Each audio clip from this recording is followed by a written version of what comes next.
All right. Monday morning, time for another market update. So many wacky, goofy things going on.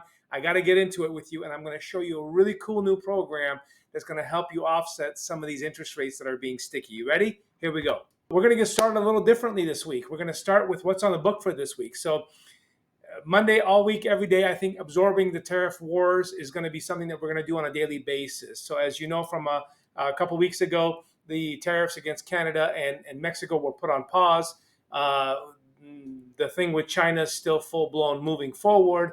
And the administration announced they're going to be doing tariffs on both aluminum and steel imports. So that will have a significant effect on the markets. We just don't know what yet. Chairman Powell has to testify in front of Congress today and tomorrow. You'll see part one and part two of his testimony. Now, interestingly enough, the consumer price index measuring inflation at a consumer level, producers price index measuring inflation at a wholesale level are released on Wednesday and Thursday. What am I expecting? I think the CPI is going to remain the same at a year-over-year rate of 2.9. I think there's cost of some things that have certainly been sticky and stuck. This includes energy. I feel like we're in a space and a place where we're going to be paying a little bit more for our gas usage as we go along, and don't even get us started on the eggs.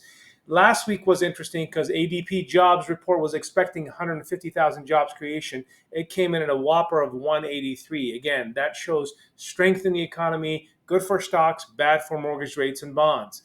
Friday's BLS jobs report, Bureau of Labor Statistics, was expecting 170. It came in at 143. You would have thought that would have shaken things up, but a lot of that was from seasonal adjustments coming off of December for January numbers. But here's the big kicker. Unemployment report was expected to stay the same at 4.1, but it went down to 4.0, showing more resilience in the economy, which is interesting. So there was some kind of almost opposite games being played there by those two reports. As far as the bond market goes for this week, kind of an interesting thing. We broke above the 200-day moving average. That's a very, very, very good sign. We had decent improvements in rates for the last couple of days. And now we're over here butting our heads against that 200-day moving average.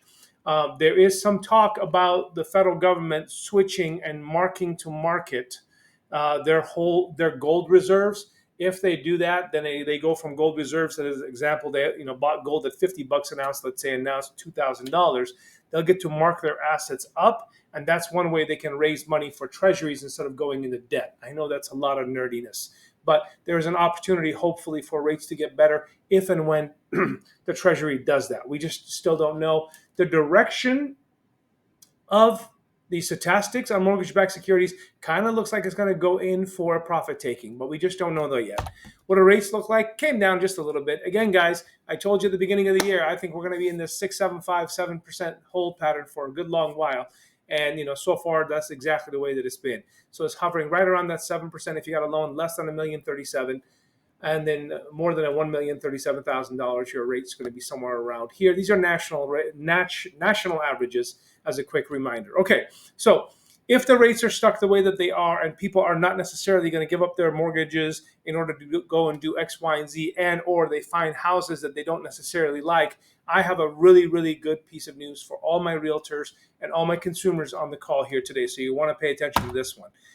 The 203K loan, the FHA 203K loan, which is a renovation loan when you can buy a house that kind of looks like this before and create it into something like this, has gotten better. And here's what you need to know about it. So first and foremost, the timelines have gotten extended. It used to be that you only had 6 months to get the job done. Now it's up to 12 months for full-blown rehabs, 9 months for limited rehabs. The max rehab budget used to be $35,000, and now that's moved up to $75,000 for rehab when you buy a house that needs to get some work done on it, which is great. Next, there is no payments for 12 months. Now the program includes a 12-month payment reserve inside the loan that covers your costs of making the payments while you're going under construction, because it can be pricey to pay for construction as well as make the payments. So that's great. And then more flexibility here. The FHA consultant's fee, that's somebody you got to hire to make sure that the work is getting done the right way, etc., can now be financed into the loan. No more having to pay that out of pocket. Overall, this is fantastic. So if you see a house that you love, if you see something that you think to yourself, hey, I can make this work, this 203K loan can be an absolute lifesaver. and allow you to grab a house that doesn't look so great and needs windows and flooring and doors, etc., and really make it your own and use this program to do so. So with questions on this, you'll just want to reach out directly, okay? Thank you as always. Please do subscribe, like, comment, and share these videos so everyone can be as smart as you are. And don't forget to subscribe to our Instagram page. That's where we make daily updates as to what's happening in the market so you can be in the know, okay? Have a fantastic week. Catch up with you again soon.